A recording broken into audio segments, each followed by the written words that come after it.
तो आज 15वां दिन है किसान आंदोलन का। सरकार और किसानों के बीच अब भी संघर्ष जारी है। केंद्र के प्रस्ताव को किसानों ने एक सिरे से खारिज कर दिया है। वे किसानों ने नया कानून वापस लाने के लिए आंदोलन को और तेज करने का ऐलान कर दिया है। किसान अब दिल्ली को घेरने की तैयारी कर रहे हैं। 12 दिसंबर को दिल्ली जयपुर हाईवे पर चक्का जाम होगा। 14 दिसंबर को देश भर में धरना प्रदर्शन करने की तैयारी है। विरोध की आवाज को और बुलंद करेंगे किसान। इस पर भी अगर सरकार नहीं मानी तो बीजेपी के मंत्रियों और नेताओं के घरों का घेराव करेंगे। इस तरह की जानकारी किसान आंदोलन से निकलकर सामने आ रही है, यानी आंदोलन का स्वरूप और बढ़ता जाएगा। और जिस तरह के इनपुट्स मिल रहे हैं, किसानों का ये कहना कि हमारी मांगों को सरकार ने सुना नहीं, माना नहीं, लिहाजा अब इस आंदोलन को और बड़ा रूप दिया जाएगा। तीनों कृषि कानूनों को वापस करने और एमएसपी को लेकर के किसानों ने अपने आंदोलन को और तेज करने की बात कही है। उनका कहना है कि सरकार जब तक ये तीनों कानून वापस नहीं करती तब तक हमारा आंदोलन जारी रहेगा और ये आंदोलन सिर्फ यहाँ नहीं पूरे देश भर में फैलेगा।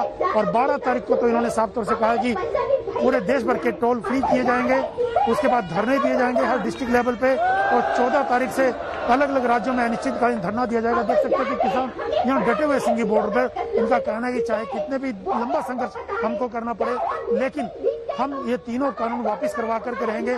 सरकार को हमारी बात माननी पड़ेगी, सरकार को ये रास्ता निकालना पड़ेगा। सरकार जो अमेंडमेंट की बात कर रही है कानूनों में, वो हमको कतई मंजूर नहीं है।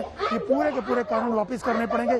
किसान नेताओं का और आंदोलनकारियों का साफ तौर से यही कहना है कि हम लोग इसीलिए आए हैं कि यहाँ पर धरने पे और आंदोलन पे इसीलिए बैठे हुए हैं ताकि ये जो किसानों के खिलाफ जो कानून है ये सरकार को वापस करना पड़ेगा और सरकार को ये रास्ता सुझाना है। कई दौर की बातचीत हो चुकी है, हम लोग चाहते थे कि सरकार कुछ रास्ता निकाले, हमको उम्मीद भी थी, लेकिन सरकार सिर्फ बातचीत कर रही है। किसान नेता सुखविंदर सिंह का भी यही कहना है, जसवीर सिंह से भी यही बात की, बाकी आंदोलनकारियों का भी यही कहना है कि सरकार जो है सिर्फ टाल मटोल कर रही है। सिवाय टाल मटोल के सरकार ने हमारी जो मांगे थी उसको एड्रेस नहीं किया।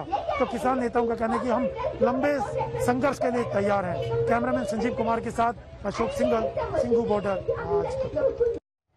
जितेंद्र बहादुर सिंह हमारे संवाददाता इस वक्त तमाम जानकारी के साथ टिकरी बॉर्डर से जुड़ गए हैं। जितेंद्र, वहां पर किस तरीके की तैयारी है किसानों की, क्योंकि एक तरफ तो बातचीत विफल हो रही है, हमने ये भी देखा है किसान आगे ये संघर्ष जारी रखने वाले, कई महीनों तक का इंतजाम कर लिया गया, लेकिन इस बीच अब रणनीति क्या होगी, कैसे बातचीत आगे बढ़ेगी किसानों की तरफ से?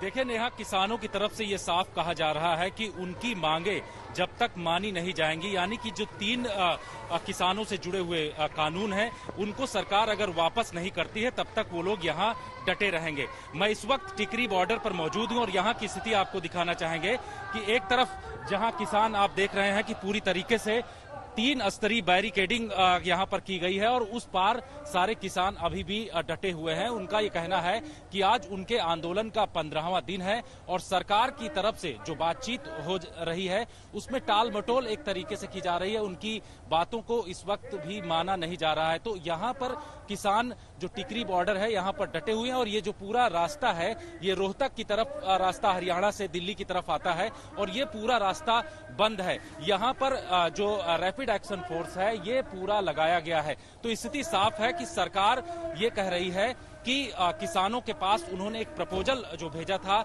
हालांकि किसानों की तरफ से उस प्रपोजल को खारिज किया गया है और वो कह रहे हैं कि इसकी किसी भी बात को वो लोग मानेंगे नहीं। नमस्कार, मैं हूं अंजना ओम कश्यप। हमें उम्मीद है ये वीडियो आपको पसंद आया होगा।